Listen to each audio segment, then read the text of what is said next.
এই অনুষ্ঠানটি উদ্বোধন ভাষণ হিচাপে অৰ্পণ কৰা হৈছে আৰু তেখেতলৈ মাইক্ৰফোনটো আমি আগবঢ়াই দিয়া হৈছে। ধন্যবাদ। আমাক লাগে এখন সুস্থ সবল এখন সমাজ লাগে। আমাক লাগে এটা স্বচ্ছতাৰে যোৱা ৰাস্তা লাগে, য'ত থাকিব পাৰো আমি একেলগে,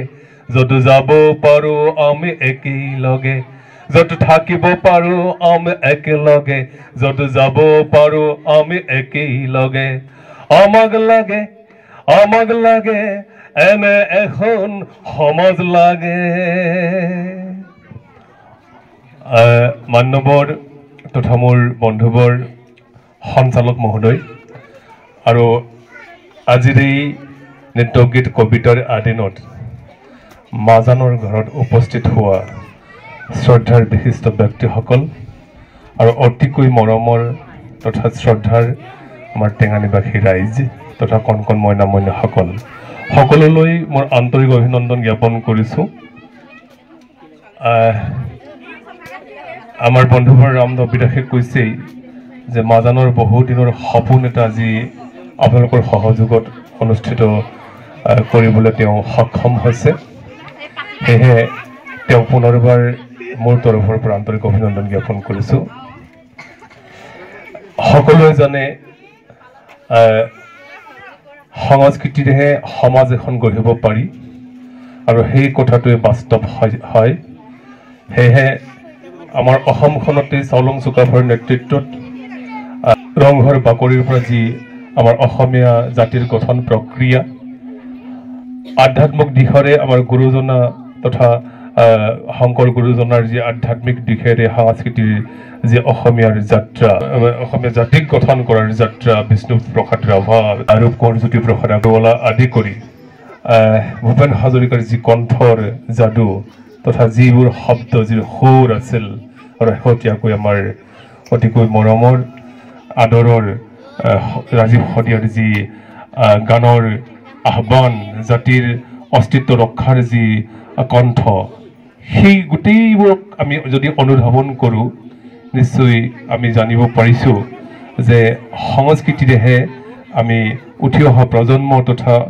এটা মানৱতা গঢ়িব পাৰি, সেই কথাটো বাস্তৱ সত্য বুলি। সেয়েহে এই টেঙানীত বিশেষকৈ টেঙানী ৰক্ষাৰ স্বাৰ্থত যিসকল সহযোদ্ধা বা টেঙানীক নেতৃত্ব দি যি আমাৰ জাগৰণ সৃষ্টি হৈছিল আমাৰ টেঙানী ৰক্ষাৰ স্বাৰ্থত সমাজ গঢ়াৰ যি চেষ্টা, তেতিয়াও আমি দেখিছিলোঁ বিষ্ণু ৰাভাৰ গীত, জ্যোতিপ্ৰসাদৰ গীত বা বিভিন্ন ধৰণৰ আমাৰ সৃষ্টিমূলক গীতেৰে আমি জাতিটোক তথা টেঙানীবাসীক তথা অসমবাসীক একত্ৰ কৰিছিলোঁ। সেই কথাটো আমি সকলোৱে জানো। আৰু মাজান দাসৰ যি আজিৰ যি চিন্তা চৰ্চা উঠি অহা প্ৰজন্মৰ আমি দেখা পাইছোঁ। আগতে মই শৰতৰ গধূলি বা ঘৰে ঘৰে এটা সন্ধ্যা আমি পাতিছিলোঁ,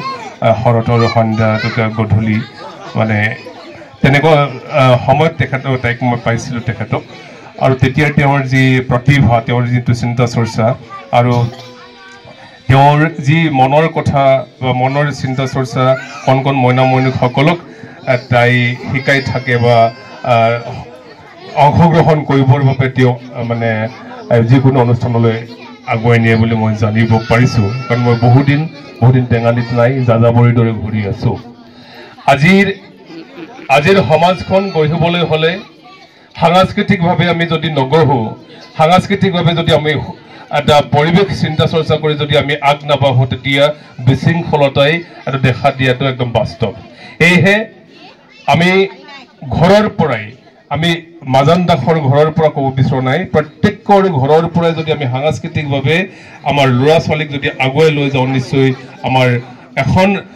সুস্থ সবল তথা এখন সাংস্কৃতিবান অসমীয়া সমাজ এখন উত্তৰ পুৰুষে পাব বুলি মই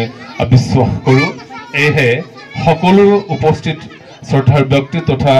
আমাৰ ৰাইজে যদি সাংস্কৃতিকভাৱে আমি আগুৱাই যাওঁ, নিশ্চয় আমাৰ অনুষ্ঠানবোৰ তথা আমাৰ সমাজখন এটা সুস্থ সবল সমাজ হ'ব। আৰু মই বৰ বেছি নকম যেহেতু এই অনুষ্ঠান কৰাৰ সভা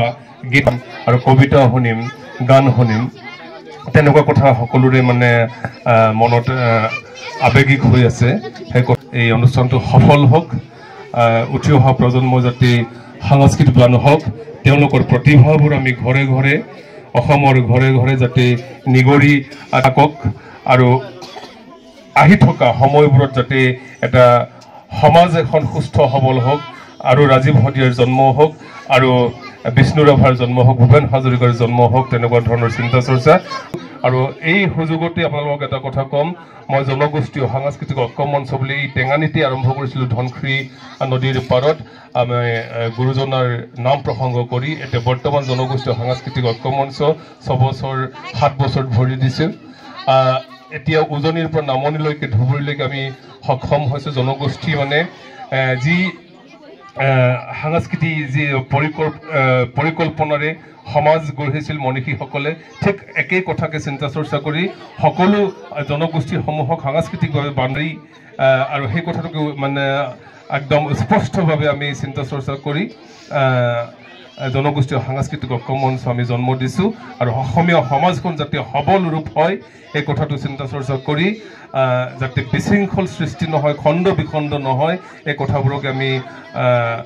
একদম আখৰে আখৰে পালন কৰাৰ চিন্তা চৰ্চাৰে জনগোষ্ঠীয় সাংস্কৃতিক ঐক্য মঞ্চই অনাগত দিনত অসমীয়া জাতিৰ বৰঘৰ সজাৰ পৰিকল্পনা কৰিছোঁ আৰু সেই মৰ্মে আমি কাজিৰঙাৰ কাষতে কাৰ্বি আংলঙতে মাটি চাই আছোঁ সকলো জনগোষ্ঠীৰ আমি কেম্পাছবোৰ বনাম আৰু বিশ্বৰ দৰবাৰত অসমীয়া জাতিটো এটা সম্প্ৰদায় যে নহয় আমি সকলো জনগোষ্ঠী মিলি এটা অসমীয়া জাতি সেই কথাটো বাস্তৱ কৰাৰ চিন্তা চৰ্চাৰে আমি উজনিৰ পৰা নামনি এটা সাংস্কৃতিক যাত্ৰা কৰিম বুলি পৰিকল্পনা কৰি আছোঁ অহা 1 মে'ৰ পৰা 1 জুনলৈকে গোটেই অসম জুৰি যাম যদি পঞ্চায়ত ইলেকশ্যন হয় তেতিয়া পঞ্চায়ত ইলেকশ্যনৰ 2 দিনৰ পাছতে আমি আৰম্ভ কৰিম সেই কথাটোকে চিন্তা চৰ্চা কৰি আমি বৰ্তমান জনগোষ্ঠী সাংস্কৃতিক ঐক্য মঞ্চৰ কাম কাজ কৰি আছোঁ আমি কথা ক'ব নাজানো কিন্তু কামেৰেহে কৰি যাম বুলি ভাবি আমি বৰঘৰ সজাৰ চিন্তা চৰ্চাৰ এটা বৰঘৰ গীতেৰে মই সামৰিব লৈছোঁ আমি বৰঘৰ সাজিমে আমি বৰ ভেটি ৰাখিমে বৰঘৰৰ বৰখুটা সাংস্কৃতিৰে জাতিটোক চিৰদিন বান্ধিমে বৰঘৰৰ বৰখুটা সাংস্কৃতিৰে জাতিটোক চিৰদিন বান্ধিমে আমি বৰঘৰ সাজিমে আমি বৰ ভেটি ৰাখিমে আৰ্য জাতি আমি পাহাৰ ভৈয়ামৰ মাটি আমাৰে আমি অসমীয়া যুগমীয়া বিভেদৰ জুৰিডাল ছিঙিমে একতা দোলেৰে বান্ধিমে আমি বৰঘৰ সাজিমে আমি বৰ ভেটি ৰাখিমে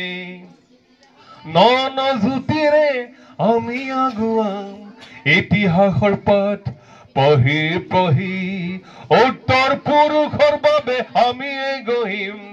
কৰ্মই আমাৰ ধৰ্ম যদি আমি অসমীয়া নহওঁ দুদিনীয়া অসমীৰ মান আমি ৰাখিমে অসমীয়া হৈ আমি থাকিমে আমি বৰঘৰ সাজিমে আমি বৰ ভেটি ৰাখিমে বৰঘৰৰ বৰখুটা সাংস্কৃতিৰে জাতিটোক চিৰদিন বান্ধিমে বৰঘৰৰ বৰখুটা সাংস্কৃতিৰে জাতিটোক চিৰদিন বান্ধিমে জাতিটোক চিৰদিন বান্ধিমে জাতিটোক চিৰদিন বান্ধিমে জাতিটোক চিৰদিন বান্ধিমে ধন্যবাদ।